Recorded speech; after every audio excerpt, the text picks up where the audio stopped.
Allahumma shalli ala Muhammad. Baik, Habibana, ini berkaitan dengan apa yang telah dijelaskan tadi. Allah menegaskan bahwa kita diciptakan berbangsa-bangsa dan bersuku-suku agar saling mengenal. Namun pada kenyataannya, masing-masing bangsa merasa memiliki supremasi untuk merendahkan bangsa lain. Mohon tanggapannya, Habib. Ini subhanallah, pertanyaannya nyambung dan luar biasa. Bahwa kita tadi lita'arafu, untuk saling kenal, saling tolong menolong, saling berbicara yang baik. Kalau ada pengalaman lebih bagus, berikan kepada yang tidak pengalaman, dan seterusnya. Tapi nyatanya manusia ini diganggu oleh syaitan, iblis. Dipuji oleh iblis, kamu lebih bagus, kamu lebih kuat, kamu tidak akan terus begini kecuali kalau seandainya kamu tidak menganiaya lain. Makanya kadang-kadang menciptakan perang. Sebagian bangsa itu menciptakan perang di negara lain. Untuk apa? Supaya senjatanya laku. Supaya ini, supaya ini. Ini adalah yang tidak disenangi oleh Allah, karena ini adalah perbuatan zalim. Perbuatan zalim adalah perbuatan yang paling dibenci oleh Allah.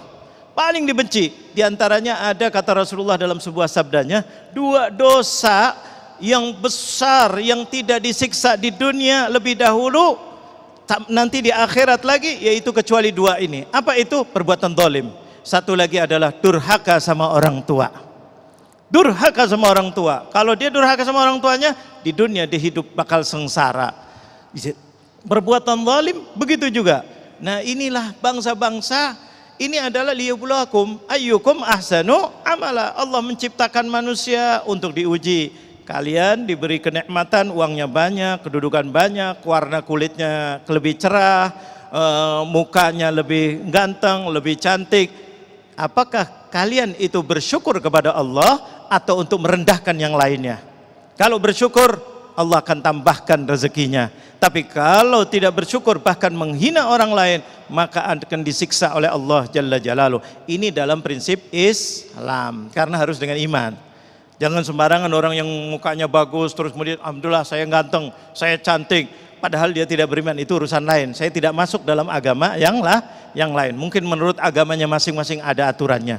Tapi dalam Islam, ketika kita diberikan kekuatan, kehebatan, gunakan untuk menolong orang lain. Gunakan untuk jangan sampai mencaci orang lain. Junjung tinggi martabat orang lain, bahagiakan orang lain. Yang nasibnya rezekinya sedikit, bantu. Yang kurang hebat, maka dijadikan dia supaya ilmunya nambah. Supaya ini adalah tujuan manusia diciptakan oleh Allah lita'arafu tadi. Bermacam-macam, bukan untuk makin menghina, merendahkan atau menganggap remeh orang lain.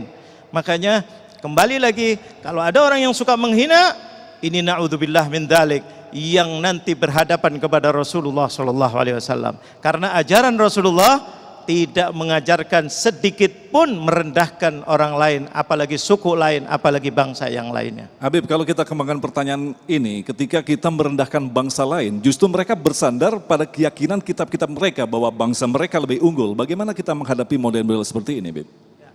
Kalau seandainya mereka mengatakan bahwa bangsa mereka itu kan anggapan mereka, kita tunjukkan bahwa kita tidak begitu.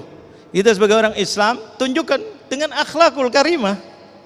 Ya enggak, mereka menghina biasa. Dari dulu Rasulullah aja yang paling hebatnya begitu dihina. Bahkan dulu zamannya Rasulullah, itu Rasulullah namanya Muhammad yang terpuji.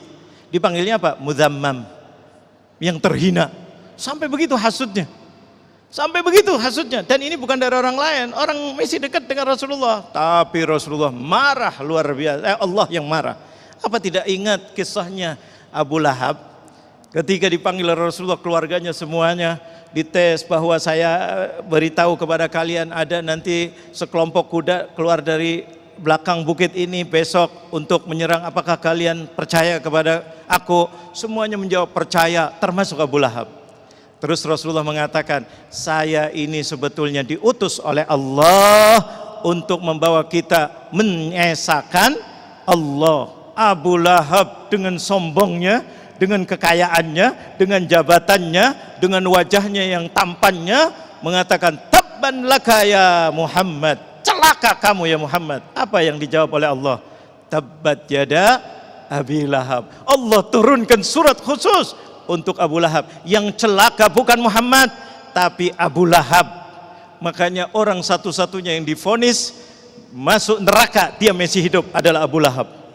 Subhanallah, ini luar biasa. Jadi hati-hati dalam mencela orang lain. Hati-hati, ini dilarang dalam Islam.